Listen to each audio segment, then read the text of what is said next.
एक बार की बात है, एक छोटे से गांव में एक आदमी रहता था। उसके घर के पास में एक पहाड़ था, जहां पर वो रोज सुबह जाता। उस पहाड़ पर थोड़ी देर के लिए वो बैठता, फिर वापस आ जाता। तो रोज की तरह वो सुबह सुबह जा रहा था।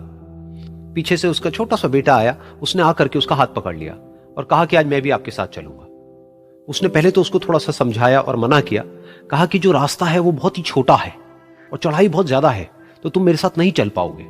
लेकिन फिर जब उस बेटे ने जिद करी तो पिता मान गया। तो दोनों पहाड़ पर चढ़ने लगे। पिता ने बेटे का हाथ कस के पकड़ा हुआ था। लेफ्ट साइड में पहाड़ थे, राइट साइड में खाई थी और रास्ता बहुत ही छोटा था। और वो पहाड़ की चोटी तक पहुंचने ही वाले थे, तभी रास्ते में एक बड़ा सा पत्थर आया।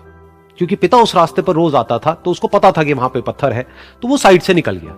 लेकिन जो बेटा था उसका ध्यान कहीं और था, तो उसका घुटना जाकर के उस बड़े से पत्थर पर टकरा गया। तो फिर उस बच्चे के मुंह से एक चीख निकली। और जैसे ही वो चीखा, उसकी आवाज उन पहाड़ों में गूंजने लगी। इससे पहले उस बच्चे ने कभी भी अपनी आवाज की गूंज नहीं सुनी थी, तो उसे समझ नहीं आया कि क्या हो रहा है। वो अंदर से थोड़ा सा घबरा गया। उसे लगा कि शायद कहीं कोई है जो छुप करके उसको देख रहा है और उसका मजाक उड़ा रहा है। फिर उस बच्चे ने बोला, कौन हो तुम? कौन हो तुम? तो जब उस बच्चे ने इस गूंज को सुना, उसे गुस्सा आ गया। उसे लगा कि कौन है ये जो मेरा मजाक उड़ाए चले जा रहा है। फिर उसने गुस्से से कहा, मैं तुम्हें छोड़ूंगा नहीं। और फिर जैसे ही उसने इस गूंज को सुना, वो घबरा गया। उसके पिता समझ गए थे कि क्या हो रहा है। उसने अपने पिता का हाथ कस के पकड़ लिया और उनसे पूछा, कौन है ये जो मुझे इतना तंग कर रहा है? कौन है ये जो मुझे इतना डरा रहा है? तो उसके पिता थोड़ा सा मुस्कुराए और उन्होंने खाई की तरफ देखा और जोर से बोला, मैं तुमसे बहुत प्यार करता हूं। ये सुनकर वो बच्चा हैरान हो गया। उसे समझ नहीं आया कि हो क्या रहा है, कि वही इंसान जो उसका मजाक उड़ा रहा है और उसको तंग कर रहा है, वो उसके पिता को बोल रहा है कि मैं तुमसे बहुत प्यार करता हूं। तो उसके पिता ने अपने बेटे को देखा और वो समझ गए कि उसके मन में क्या चल रहा है। और फिर दोबारा उन्होंने बोला, तुम बहुत अच्छे हो।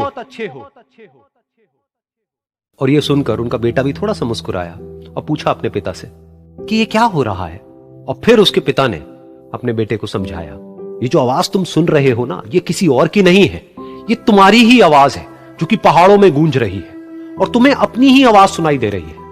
जैसा तुम बोलते हो ठीक वैसा ही तुम्हें सुनाई देता है।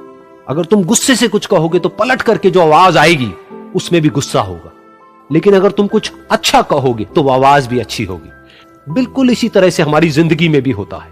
जैसा तुम अपने मन में इस जिंदगी के बारे में सोचते हो, ये जिंदगी तुम्हारे लिए बिल्कुल वैसी ही हो जाती है। अगर तुम मन ही मन अपने आप को ये बोलते रहोगे कि मेरी जिंदगी तो बहुत ही बुरी है, तो तुम्हारी जिंदगी सच में बुरी हो जाएगी। और अगर तुम अपनी जिंदगी से प्यार करोगे तो तुम्हारी जिंदगी भी तुमसे प्यार करेगी। ये बात उस बच्चे के दिमाग में घर कर गई और फिर वो दोनों उस पहाड़ की चोटी पर गए। लेकिन बच्चे के दिमाग में यही बात घूम रही थी। और फिर वो बच्चा खिलखिला के हंसा और उसने अपने दोनों हाथ खोले और अपनी पूरी ताकत से बोला, मैं तुमसे बहुत प्यार करता हूं।